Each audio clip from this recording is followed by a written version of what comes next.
नमः शिवाय, नमो नमः एवढं जरी केलं तरी संकल्प पूर्ण होतो. आम्ही फक्त याचा लोकांना अंगठा दाखविण्याकरताच वापर करतो. पण नाही महाराज, अंगठा हे ब्रह्मस्वरूप आहे. अंगठा हे पितर स्वरूप आहे. म्हणून आपण पितरांना पाणी देताना तर्पण, तर भगवान शंकराला पाणी प्रिय आहे.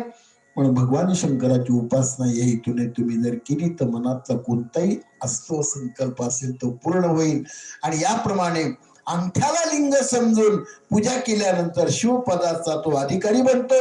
आणि याप्रमाणे पुण्यक्षेत्रामध्ये एक दिवस तरी भगवान शंकराची पूजा करावी.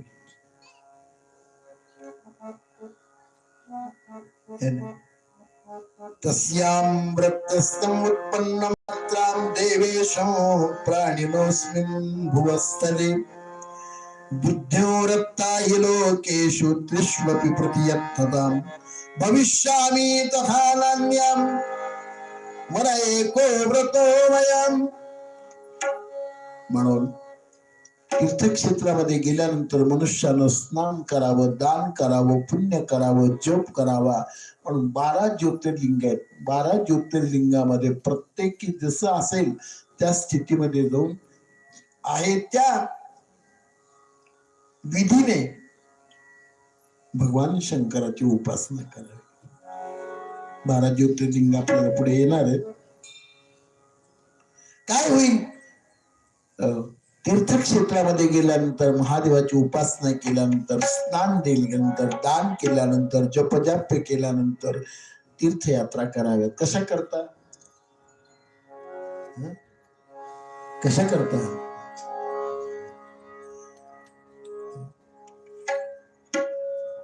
म्हणतात त्याप्रमाणे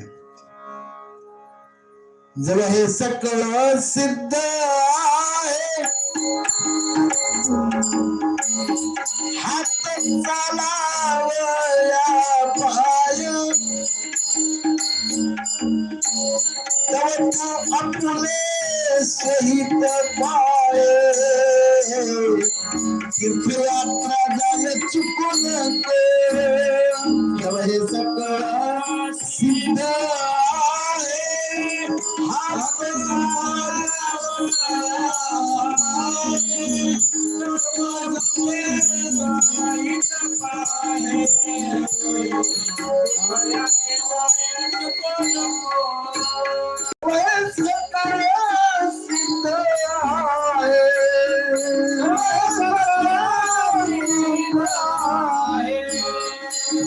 सकळ सिद्ध आहे, हात चालावया पाय, तव तू आपुले सहित पाय,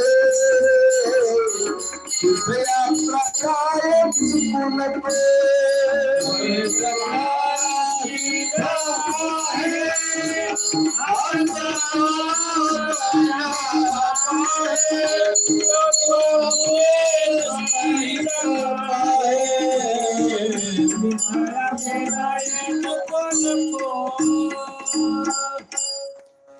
त्याप्रमाणे जवळ हे सकळ सिद्ध आहे, हात चालावया, जोपर्यंत हातपाय हलतात तोपर्यंत तीर्थयात्रा करावी.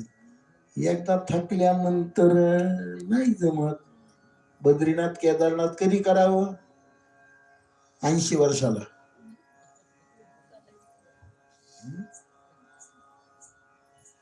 नाही. आणि बहुतेक जो माणूस चांगला असतो तोपर्यंत इकडे येतच नाही. सगळं सरल्यावर मग लोक म्हणतात महाराज मला तुमच्या बरोबर यायचे. कशाला?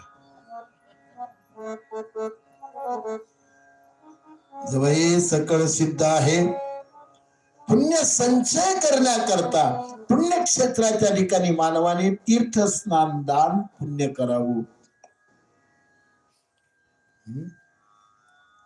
गयेमध्ये जावं, गयेमध्ये पिंडदान करावं, काशी क्षेत्रामध्ये जावं,